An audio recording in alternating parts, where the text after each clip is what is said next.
இஸ்ரவேல் புத்திரர்கள் எல்லாம் யோசிக்கிறாங்க, மோசேயை விட்டு வந்தா மன்னிக்கும் பார்வோன் விட்டு வந்தா வேலை போகும், வேலை போச்சுன்னா சாப்பாடு போகும், சாப்பாடு போச்சுன்னா உயிர் போகும்.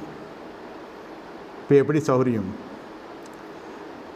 இல்லை? அந்த அற்புதம் அந்த அதிசயம் எல்லாம் பார்த்ததும் இவர்கள் அசைக்கப்பட்டு விடுகிறார்கள். ஆதி அன்பு எல்லாம் கூடுகிறாங்க, எல்லாம் அப்படியே கூடி திரண்டு வந்து அப்படியே மோசையின் இடத்துல வந்து நின்று விடுகிறாங்க. பார்வோனுக்கும் மோசைக்கும் நேரே யுத்தம் நடக்கிறது. உங்களால் தொடர்ந்து ஆராதனைக்கு வர முடியவில்லையே, ஏன்? உங்களை கட்டி வைத்திருக்கிறான் பார்வோன் பல பல காரணத்தினால. ஏன் ஊடகத்தில் கேட்குறீங்க? சரி, வெளிநாட்டில் இருக்கிறவங்க ஊடகத்தில் கேட்குறான், பரவாயில்ல. லோக்கலில் இருக்கிறவன் உங்களை கட்டி வைத்திருக்கிறது ஒரு ஆதிக்கம், அந்நிய சக்தியின் ஆதிக்கம் கட்டி வைத்திருக்கிறது. அதனால் என்ன நடக்கிறது? வர முடியவில்லை. வந்ததும் தான் பாருங்க, அவருடைய வருகை